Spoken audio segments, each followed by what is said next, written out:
Hello guys, today in this video we are going to discuss about what is KYC, what is CDD, what is EDD.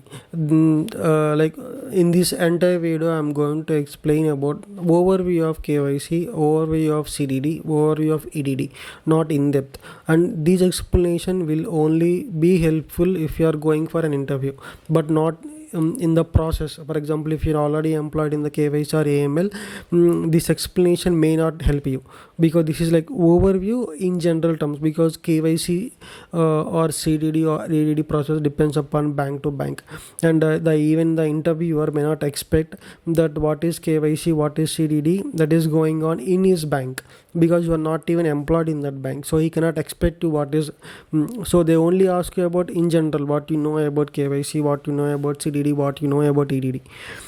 Okay, before going to the topic, I would request you to go through my previous video with the common interview questions that can be asked in a KYC or AML interview.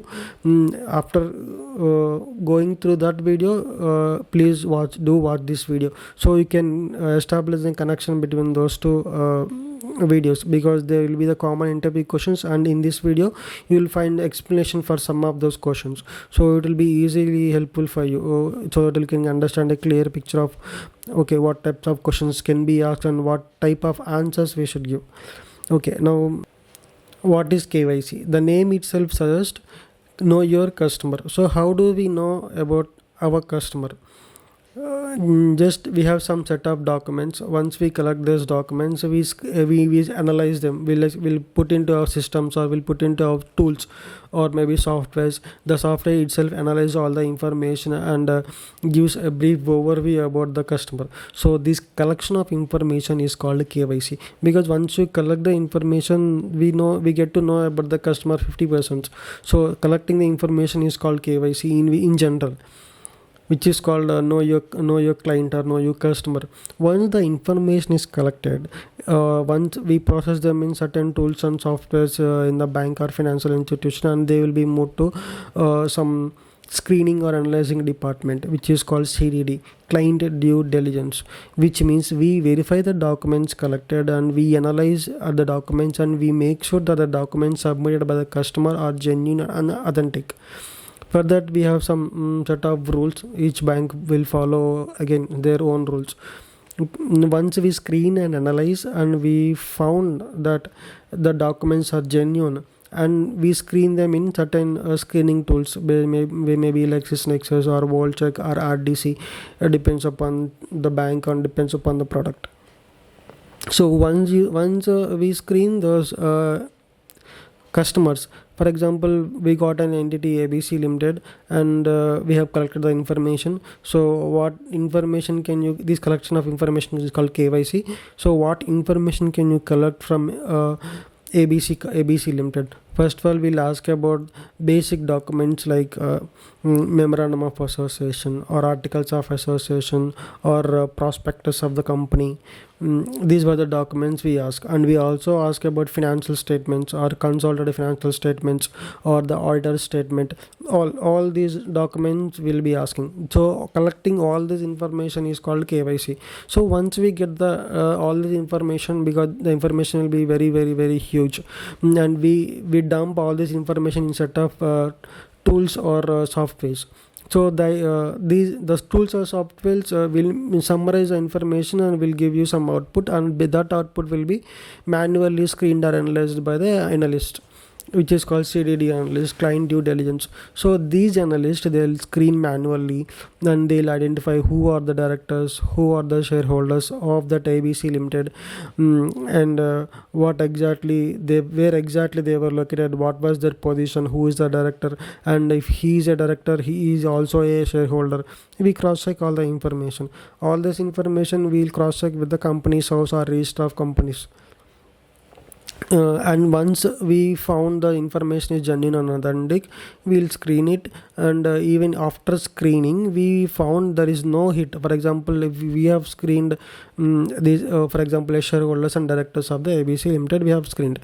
After screening, there was no hit on adverse media, there is no hit on PEP, there is no hit on sanctions, which means there is no sanctioned individual. I mean, these directors are not sanctioned, these directors are not PEP, these directors doesn't have any adverse media. So which means these three are safe to onboard with the bank. So we screen them, and we'll forward it to the bank saying that this company is safe because we have found no hit on shareholders or no hit on directors. That is called CDD. All this process is called CDD. But sometimes in some cases, while we screening the ABC Limited, we found out that one of the shareholder or one of the director is a PEP, politically exposed person. So once we found out the PEP, and some companies take that risk because they don't want to lose some high value customer, they take that risk, and they offer the bank account with some risk depends upon the risk appetite of the bank. So but before doing that, we do EDD, enhanced due diligence. Enhanced due diligence we do for high risk customers, because we found a PEP in the ABC Limited companies who is a shareholder, so EDD has to be done, so which is called enhanced due diligence. So in enhanced due diligence, what extra we can screen, because in CDD we have already screened, we have found out the shareholder, we have screened him, and we have found out the directors, we have screened them, we also got into like where they are located and what is their operations in the organization and all. But in CDD, what extra we can do? So in CDD, we collect the information related to source of funds and source of wealth, because ultimately in any organization, the money plays a key role, from where the money is coming and from where the money is moving.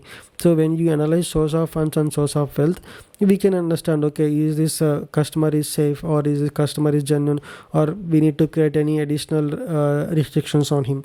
So in enhanced due diligence, what is the difference between CDD and EDD is the collection of this source of details related to source of funds and source of wealth. In most of the interviews, they might ask you about what is CDD and what is EDD, and what is the main difference between CDD and EDD.